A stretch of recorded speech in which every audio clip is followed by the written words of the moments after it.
Hello, everybody. Welcome to another art stream with IOThisk. That's me. And today's stream is going to be more of a coloring demonstration. So I'm going to go over a number of things that I have learned as far as like coloring goes. One of the things. So I'll kind of do some. I haven't really assigned a structure to this, so I'll be kind of thinking out loud and doing a bunch of things. And apologies in advance for like the lack of structure, but hopefully I'm able to convey some stuff so you can watch what I'm doing in real time. And if you ever have a question about what I'm doing, uh, definitely ping me in the chats for my buddies in Discord here. Ping me in the chats if you're ever confused as to what I'm doing. Um, I might slip and be a little bit silent for some portions of this, because that's just doing artwork sometimes.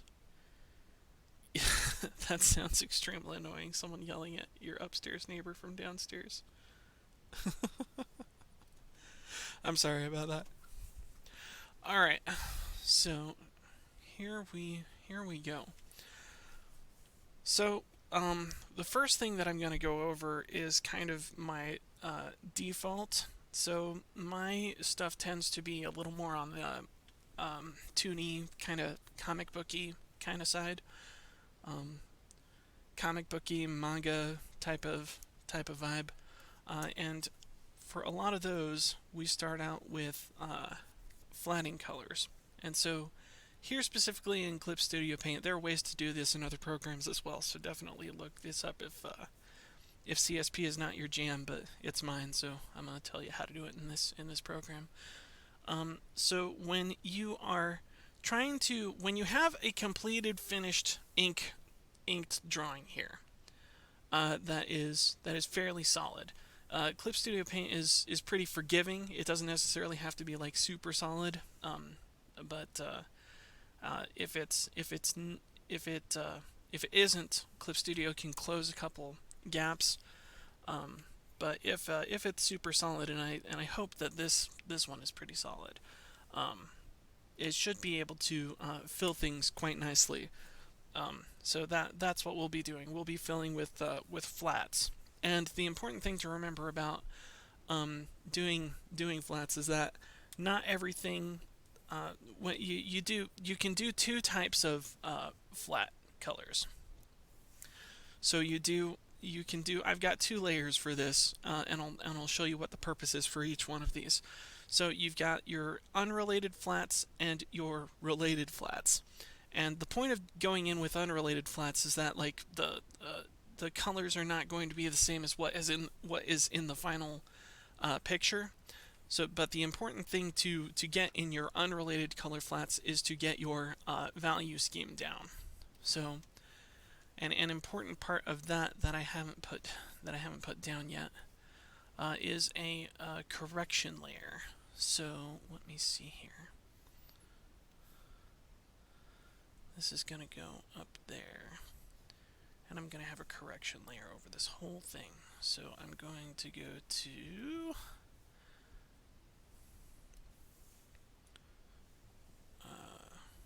okay, yeah, I'm just going to right click here, and I'm going to go to new correction layer. I don't think you can see my menus in the Discord, but right click, new correction layer, hue, saturation, lumosity, and we want to turn hue all the way down. So what this is going to do is it's going to remove any expression of color from any of the layers beneath it. So this is flats. I've chosen red here. I'm going to go to my fill paint bucket tool here. And another important thing in doing flats, you want to make sure that you've got your layers set. So we are going to reference, I've got two different layers for inking here, and I'll show you what the purpose is for those a little bit later. But we are going to set this organics ink as a reference layer. And so that's this little lighthouse icon right here. If you click that, that's set as a reference layer. And then you can adjust your fill tool to apply to those reference layers while working on other layers. So while I'm doing this in the unrelated flats here, it's going to refer to these lines as to where to begin and end those flats. So I put that in there. Yeah, see, and I've already got a problem because it is not referring the other layers. Hang on a second here. Yeah, right now it's only referring to editing layer. If I take it to the refer other layers fill bucket tool, it should only work on the face here. It is not. What is going on here? Oh, is it because it's in a folder? It might be. Let me take that out. Try one more time here.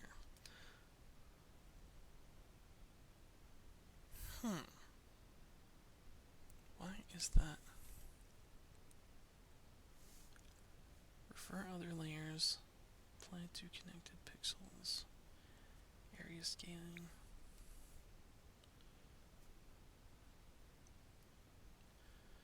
Okay, I think there were some settings that weren't entirely correct. Let me try this one more time. Okay, there we go. And that's what I want.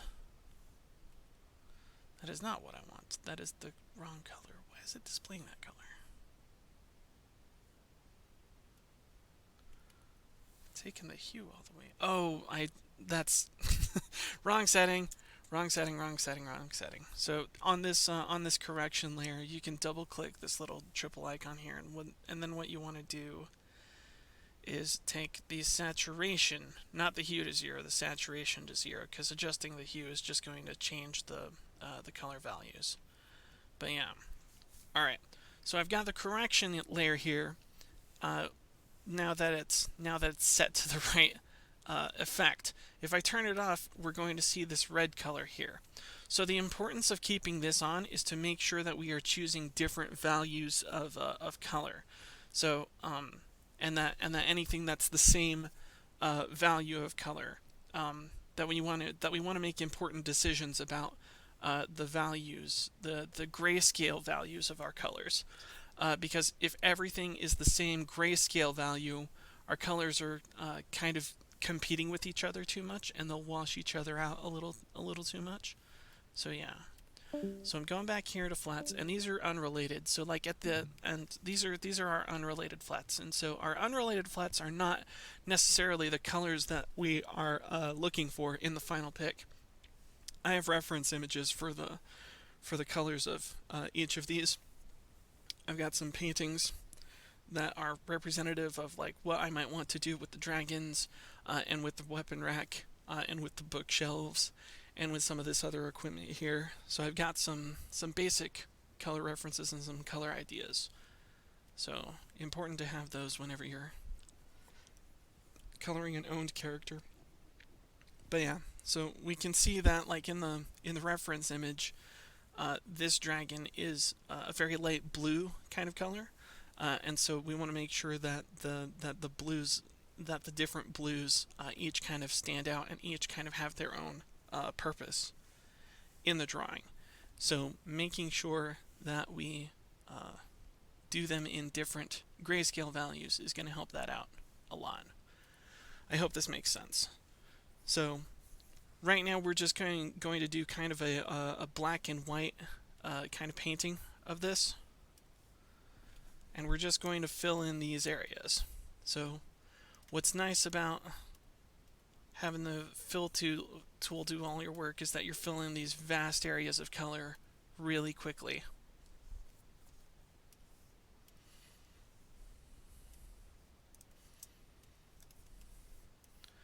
And so this dragon is mostly the same color.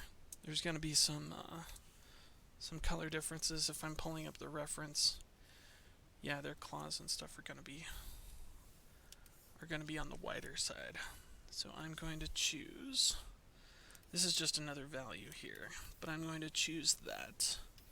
And I'm going to make sure that I come in and do some slightly lighter values here. So they're not extremely different. You might not notice them from a difference, but there is quite a bit of grayscale value difference between this thing and that thing. And so what's not so it's not so important that you get a huge difference between elements that are part of the same character. That's a unifying factor. So yeah, so these grays, if I'm turning this hue saturation layer off, we can see that these are this kind of bright red, and then these are pinkish. So when I come back in with the real colors, I'll have there will be a variation there. So yeah, I'm gonna turn that back on because the important part is that we are getting something. So I'm gonna choose something a little bit darker here for this big main area, the mane of the dragon. So yeah, and I'm gonna make sure that I switch back to. So one of the tricky things when you're doing this with the saturation turned to 0, or yeah, with the saturation turned to 0, is if I ever try to do like a color pick from this area, it's going to color pick that level of gray, and so I don't want to do that. I want to make sure that I maintain consistency in my areas of color. So if I find that I've missed something, I can come back in, and I can kind of switch back and forth between the color layer and the black and white, and just kind of choose colors as I go. Point being that we choose slightly different shades of red that have a different value to them. So yeah. So let me pick up these colors for the claws.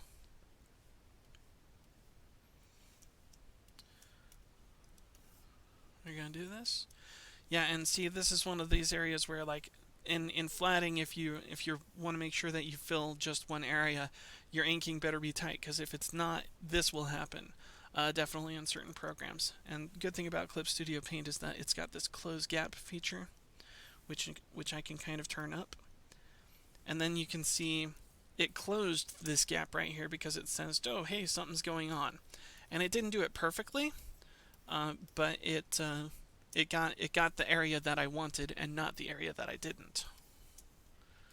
So I'm going to go back and color pick this, go back in there, and I want to make sure that the horns and these areas, and I think we're doing those areas about the same. Let me pull up the reference again. Yeah, it does look like they get kind of a slightly... Okay, those are going to be different though. So let me go back in and see if there is kind of a middle layer between these two.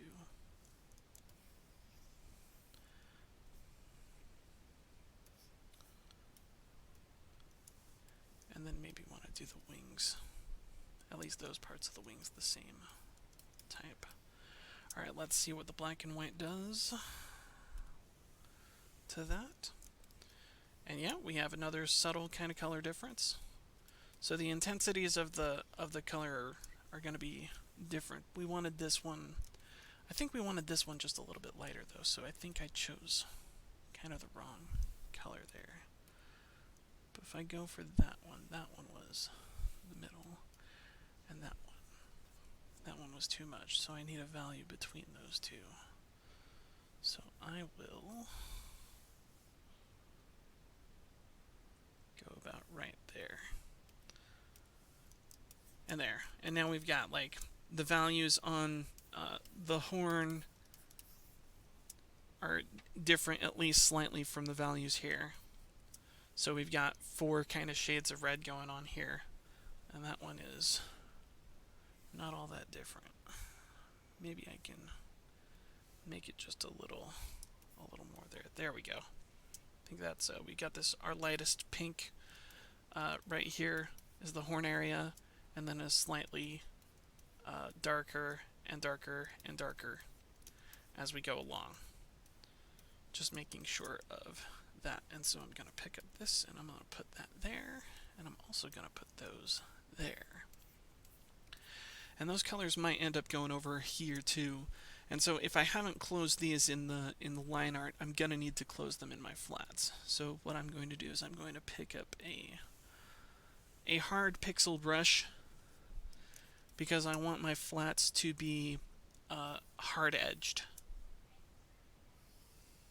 I want them to be hard-edged because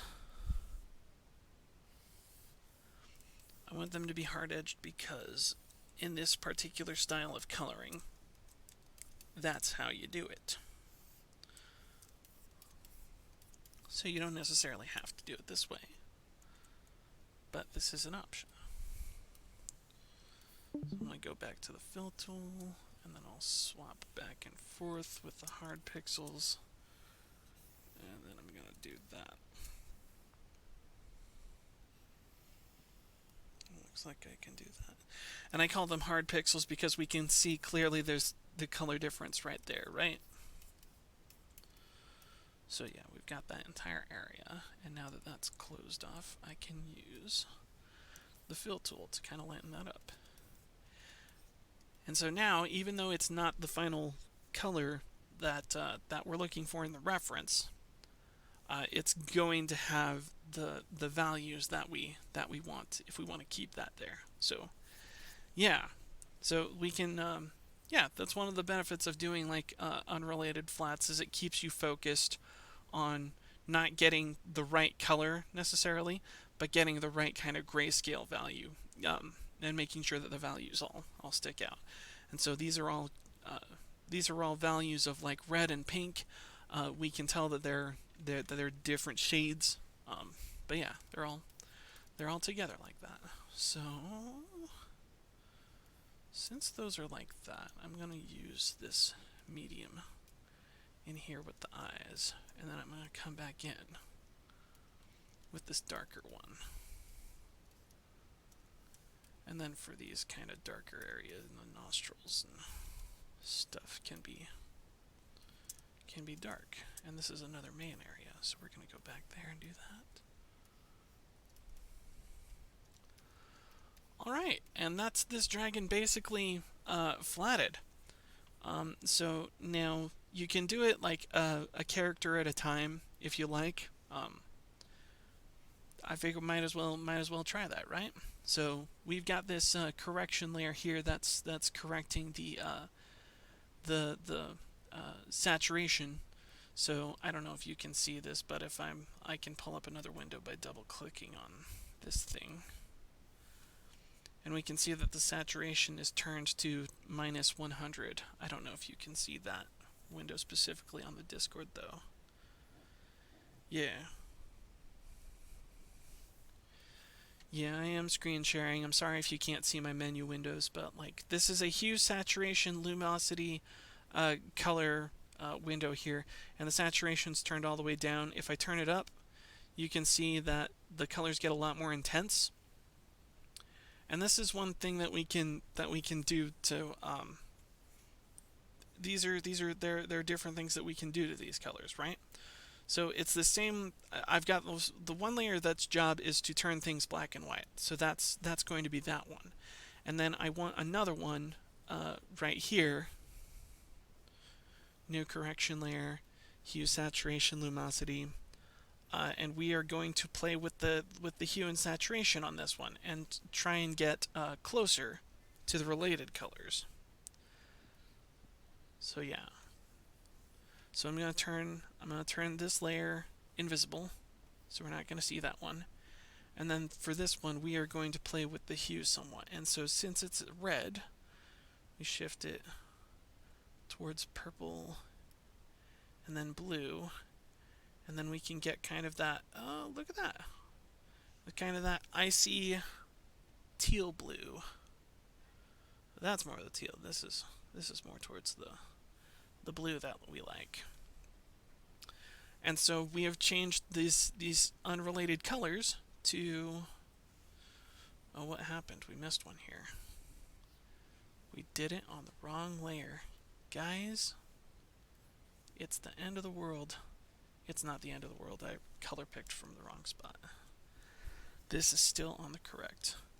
And this is another a benefit of like inked work, is that when you turn off the inks to just see the we're still seeing them here because there are two sets of inks here, but when I turn those off, we can see Oh yeah, we can see that I messed up on the eyes too, because, and this is because I did what I told you not to do earlier, is I color picked from the wrong areas. So I'm going to fix that and come back in with that. And make sure we're on the right one this time. Nope. We're going to turn those back on and see how that does. There we go. I'm going to pick these. I'll pick it in there. And there will be some of these places that that the color doesn't fill in all the way, and then I would just grab my hard pixel brush again and come back in and make sure that I get those the color that I want them. So I'll color pick that. Make sure that I alter my brush size some. Pick that one right there, pick that one right there. And sometimes that's just cleanup that you'll have to do. Especially if you forget that you're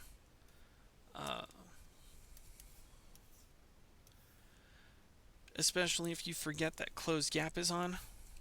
So I'm going to color pick this. And make sure that that color comes all the way down and kind of overlaps the lines there. And we can see we've got an area like this we can fix, an area like this we can fix. Great, okay. Now that's a little better. And I can turn on this correction layer again. And we've got a nice looking blue there. So let's pull up our reference and see how close that is. Whoops. Hey, that's not terribly far off. So like if we want, but yeah. So this makes sure, you know, operating this way makes sure that we keep distinct values from each other, right? Because if I turn on, this is a pretty good coloring job. This is not mine, but I'm gonna use it as kind of an example here. I'm going to take this and put it above here, and I'll turn it on. And we can see something happen with this picture. Some of the variations in we can see that there are good variations of like the grays, but some of the grays got kind of some of these these colors are competing with each other in areas that you might not want them to compete. So, you know, keep that in mind. This is and again, this is just a tool. You know, you don't necessarily have to do things the way that I do them.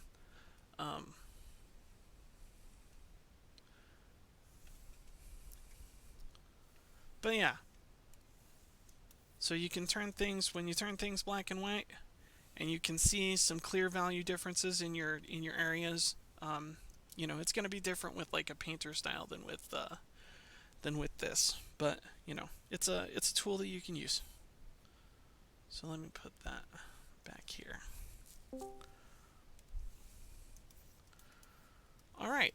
So that's plain flatting, and I could get more correct colors.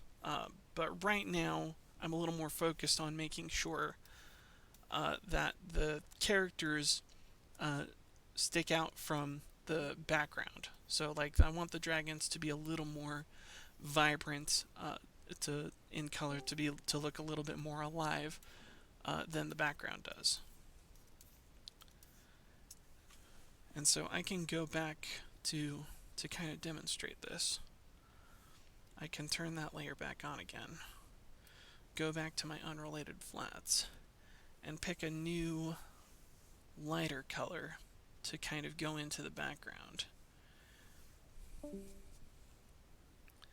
And so these hues have been corrected here, right? And so I might need to go back afterwards to correct the unrelated flats so that they match the value scale of what I want a little more. But yeah, that's another useful thing about like making sure that you're painting in flat colors here. It's really easy to do big selections of areas. So I've chosen this kind of peach color right here. I'll go in and fill that in my unrelated flats here, and we're going to see what that does to the floor area. Yeah, and so we can see our character, that added a very kind of light shade of gray. It's definitely different from the white here, but it makes it's different enough from the character that we're not going to confuse anything about the character with anything about the background, at least from this perspective. Oh, see, and then we've got this can provide you with interesting insights too about, like, oh, hey, these two values look really similar. Maybe that's not that big of an issue because most of these like claws are connected to our character, and we've got these strong lines reinforcing and so forth. But yeah, so we're going to fill in our floor areas. And then maybe the walls can be... see, those are all the same. Aha! I've made my discovery. So perhaps what we want instead is even lighter. There we go. Do this kind of wall area.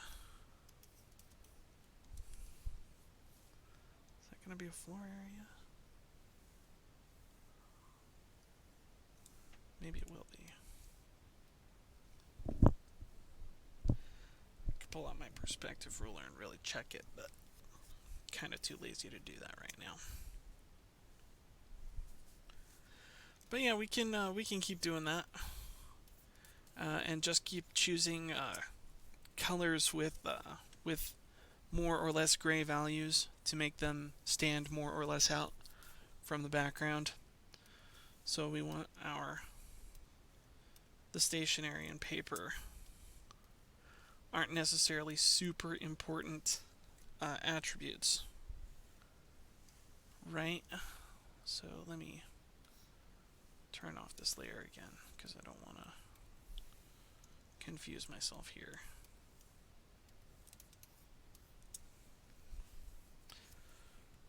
We're going to choose something a little bit lighter on this peach color side, though. Make sure I'm going to turn my close gap off or down. One of those.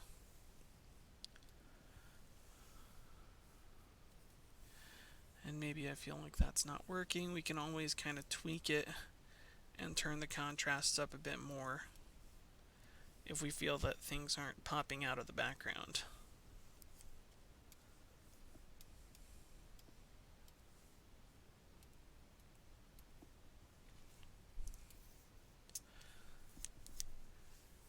And then maybe we can come back and kind of slide along there and say, hey, maybe we want these a little more intense. Maybe we want this book to really highlight the dagger there. Maybe not like that. Maybe that can stay that way.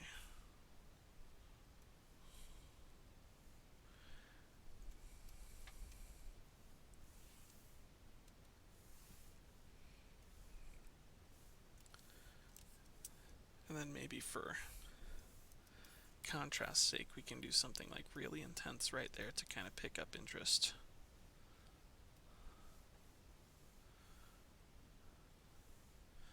Do something like that.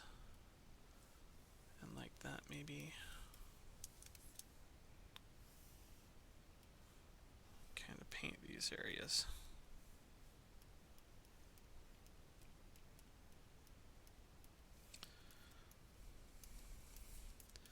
This paint bucket has kind of a fuzzier edge than I want it, maybe.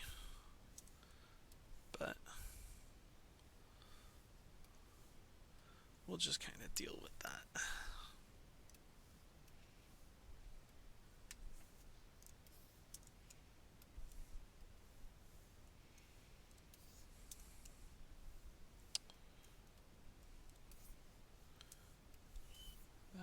that, and that like that, and that like that, and that. And then maybe fill in some of these books in similar ways.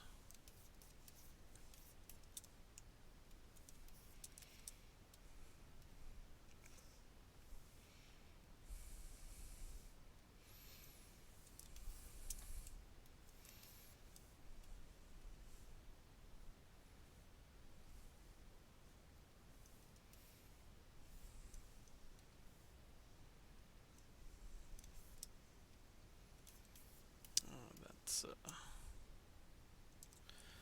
maybe that's something that would be better approached with a hard brush here.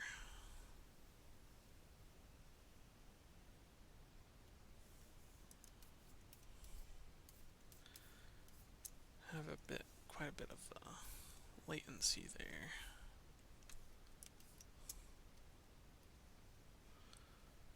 Hopefully that doesn't bug you too much.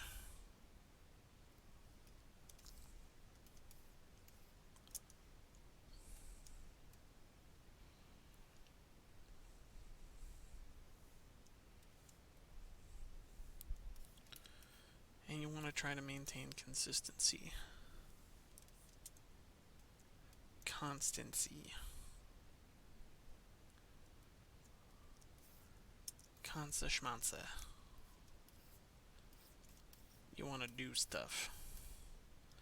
So I've got the background in books, kind of these.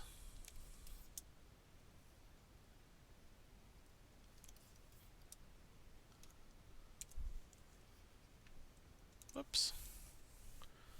Wrong tool.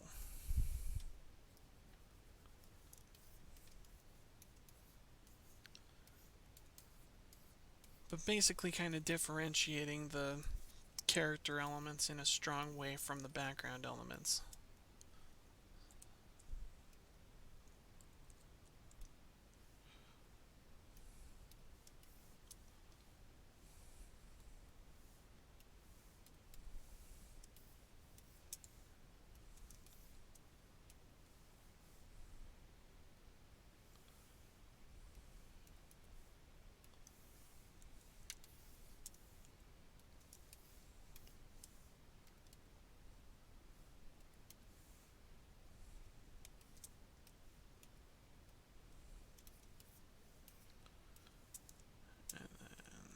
This one's going to be more like that.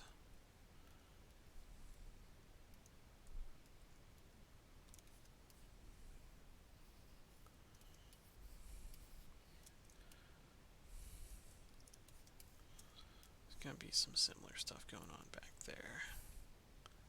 But I don't want that fighting too much, so I'm going to do that. Alright. And then come back into the bookcase. I kind of want that like a nice dark kind of color. And maybe I'll see like later that like, oh hey, I like this shade of brown. I don't. For those of you wondering, like, does he actually like this? No, I don't. I'll find something I like better later.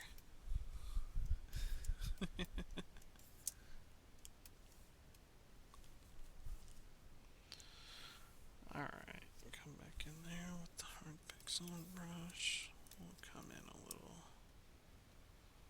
We'll make sure that gets in there.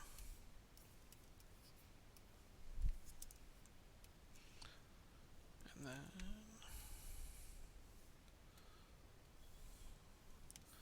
we'll make sure that each of these parts gets kind of a coating. So anyway, that's something that you can do as far as like flatting. So if I throw this back on, we'll see what happens. If I throw this back on, I might not like the results. We'll see what happens. Yeah, see when I color corrected it, things were already kind of reddish and it shifted them more towards like the purple side. Which I don't know, I might not necessarily hate that. We'll have to, I might pull some of this area. So like since this And you'll always have to think about like your decision making while doing these images too, right? Because like, oh, hey, I can kind of subdivide this image into areas. Maybe I don't. Maybe I like something a bit warmer to where this dragon is my dragon, so orange colored, and maybe I want something a little more complementary to that. So maybe I want to keep the colors about the upper bookshelf uh, kind of similar, but maybe the blue colors of the books complement our blue dragoness a little bit better there. So yeah, you can do all sorts of things making decisions like that. So what I might do in this case is I would go in and edit the mask. So the mask I can kind of like click on, and I'm gonna use my hard pixel brush. So hopefully this works. I don't think that's working. Why is that not working? Should it be white instead? It is not.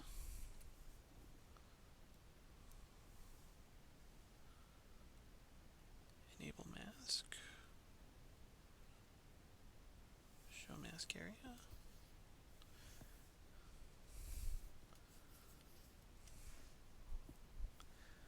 That's again that way. What am I doing wrong? Do any of you know what I'm doing wrong? Yeah, that the line art was a lot of work. Yeah, I did do a lot of work on this, and I'm quite proud of it. So thank you for noticing. Let's see here. If I came in and selected and deleted, okay, that seemed to work. Alright then, I will use this tool, our handy dandy magic wand.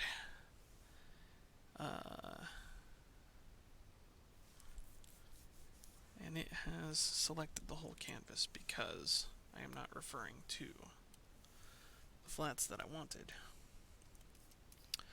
So yeah, when I refer to these, I can say apply to connected pixels only, undo that, uncheck that, and so if I undo this selection and I hit this brown, it's going to select everything that's this shade of brown.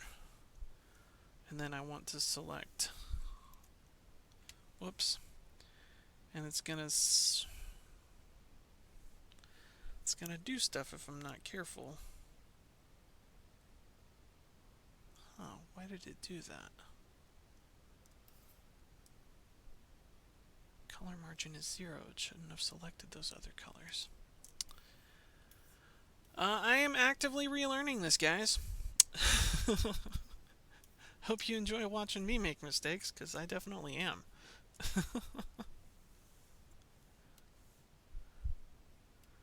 I turn this back on, and I do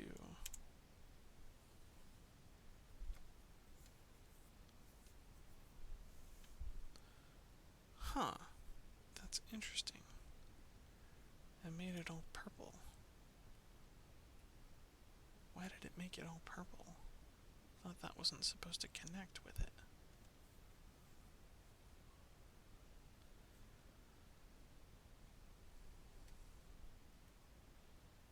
Oh, it's showing the mask area. Maybe I shouldn't do that.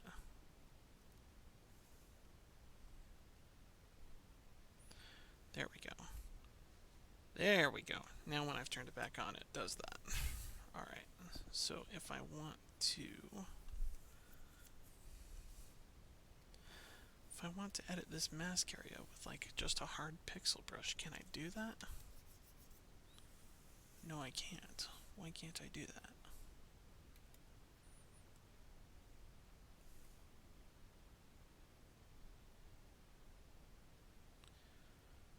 Link mask to layer, selection from layer.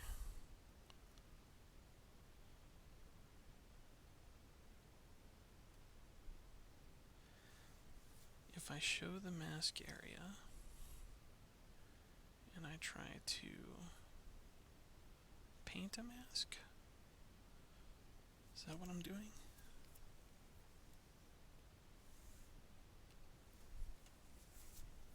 Huh. Or, that's it. That's more like what I wanted.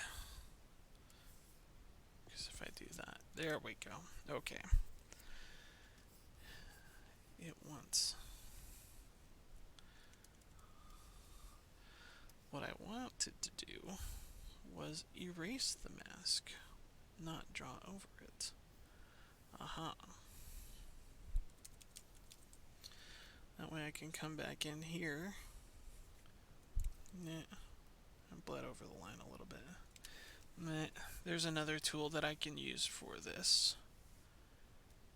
It's called the flatting brush, or I called it the flatting brush because that's what I use it for. But it likes to not break these boundaries, so I'm going to use that.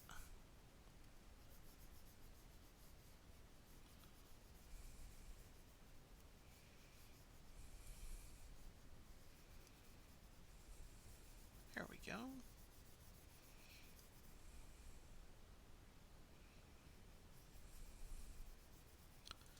Beautiful. And yeah, I can do that. And maybe I don't like how like starkly that divides it now, but like this is an exploration, right? So like I'm kind of exploring. We've got kind of this blue area and the floor, and then maybe I want this this unrelated flats area. Maybe I want that different. Maybe I want to extend the mask up to this area. We'll see what this does.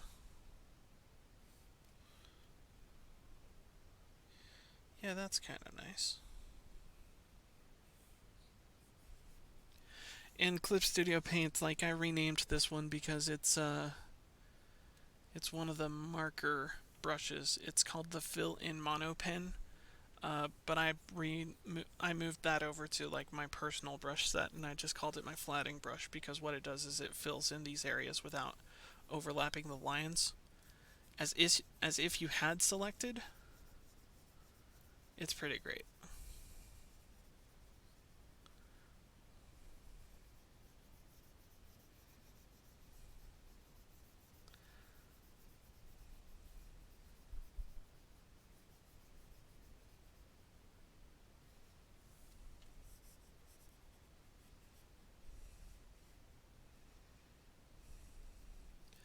I maybe am breaking this mask in a couple of areas, but you know what? I decided I wanted this picture this way, so I'm just going to keep it that way.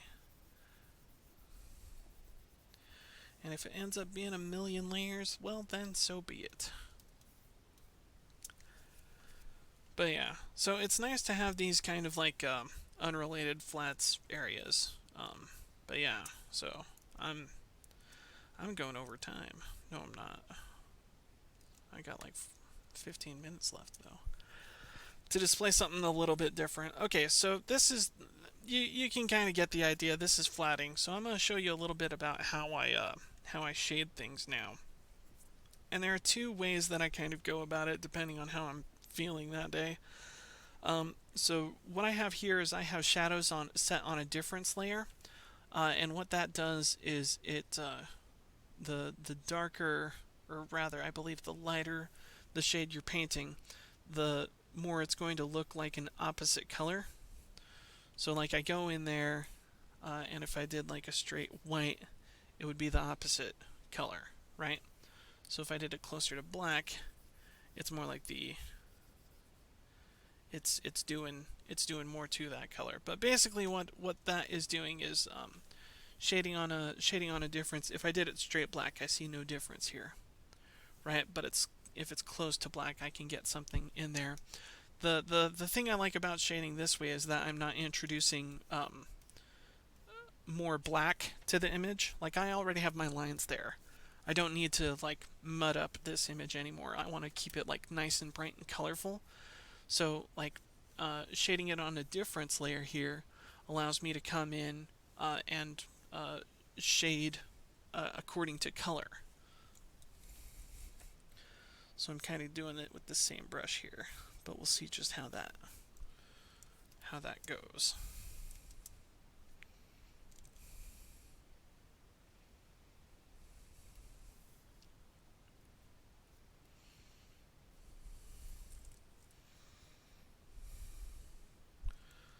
I'll kind of come in here, and I can get this kind of nice little cell shade effect where it's all solid color shading.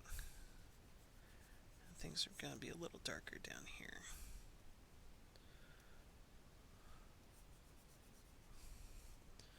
It's a really subtle difference that I'm making here. But it can be cool. And then I can come back over here and do kind of the same thing. Right?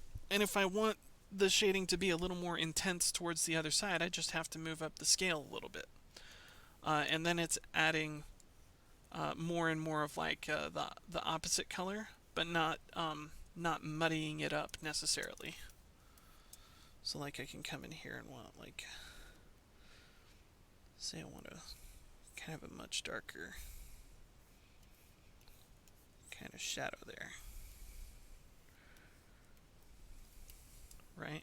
And I can come in and do this to any portion that I want.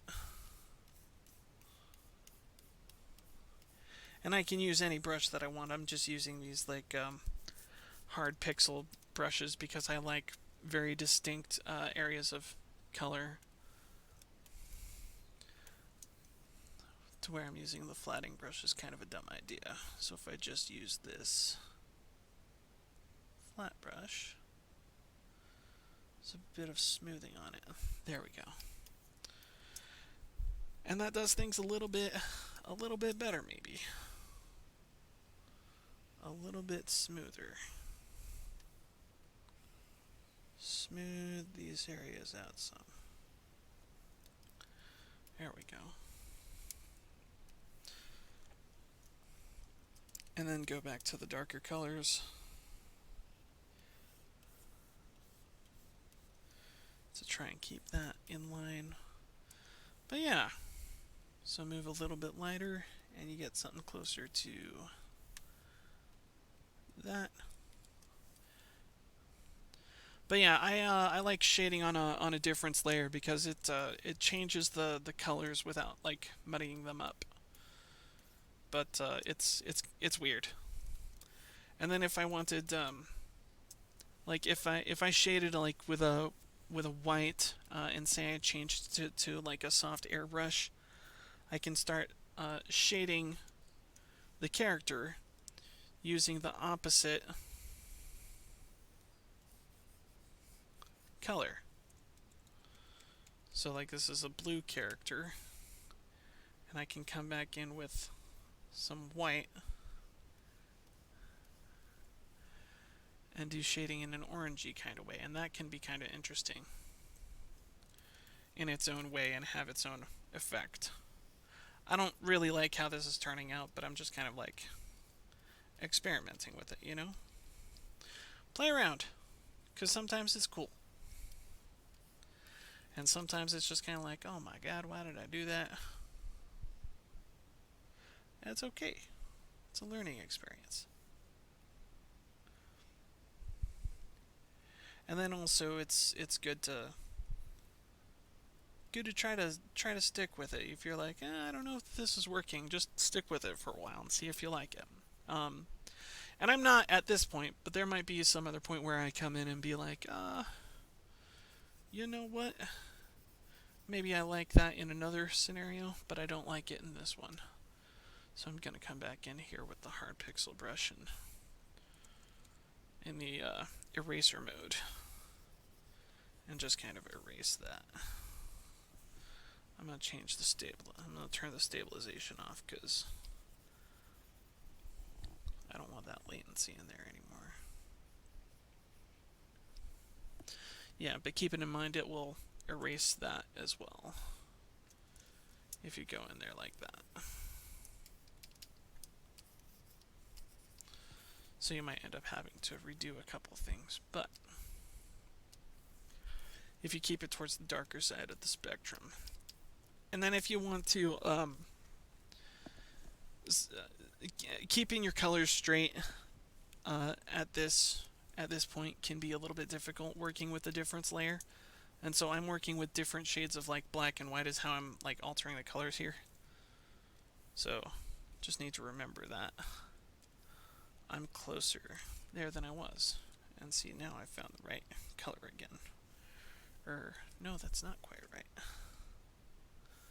Huh, was I between there? Yes, I was apparently. That one, this one is the same one. There we go. I have found it! Haha. And then this one was much closer to black color, so it was almost black actually. There we go.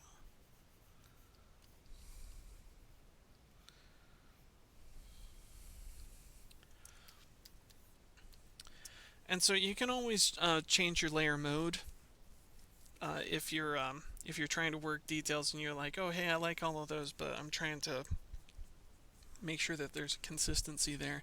You can change it from a difference layer back to a normal layer, and wow, that looks weird.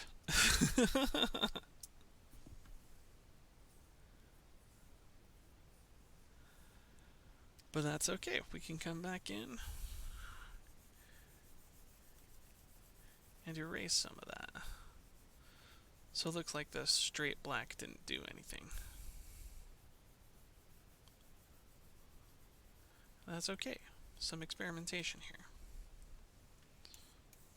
So yeah, if you're going back in your color picking and be like, oh hey, I like the way that these shadows looked on the difference layer, you can come back here and do your actual color picking from these things. And then you can go back to your difference layer, turn that back on, and then it will look all pretty again. I'm going to change this so that it tapers according to pen pressure. There we go.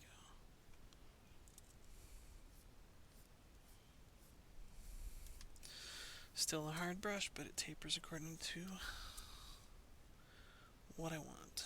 So I'll come back in here and maybe put some down here. Maybe I want things a little darker down here. So that's what I'm going to do.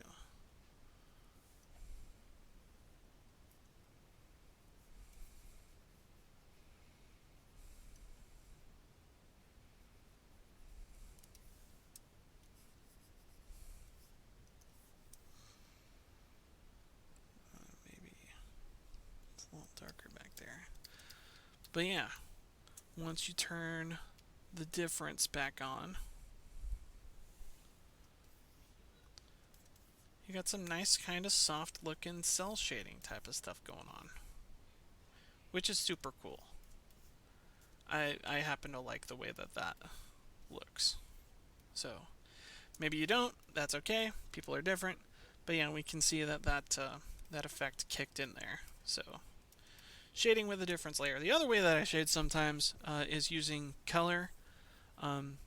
So shading on a difference layer is one way to like not think about colors so much, in my experience, because you can just nudge things a little closer to the gray area, and then a new color will pop out, and it's not it doesn't mess with the value range too much, and it doesn't dull the colors any. So like, let me put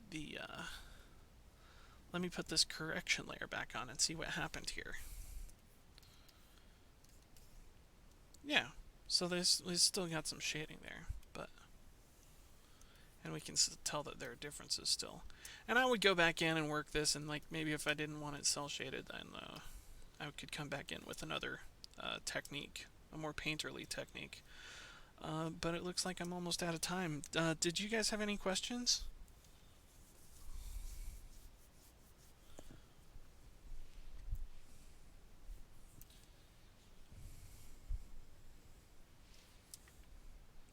Just a minute. What's up? Well, if you're almost done, then why don't you finish? I was going to take a shower, and I was wondering if my shower was going to bother you, but did you want to take a shower with me? Sure, that sounds fun. Okay. Okay. Love you. So wrap up, and then we can take a shower. Gotta get All Flint right. on this house and get Minnie on school. All right. Okay. Yeah. If there are no questions right now, there's kind of like that's kind of like a simple how-to of how I've done it. I thought I might cover a couple different techniques, but I kind of got caught up in what I usually do. So yeah, there's an idea for how I usually do things. So all right, I will continue to field questions in the Discord chat, but I'm going to wrap up the recording for now. So to the viewers on YouTube, thank you for watching. If you enjoyed this, consider doing the regular YouTube stuff, like, subscribe. Yeah, and have a great day for you folks on YouTube and for you folks in the stream chat. I will continue to see you. Bye, YouTube.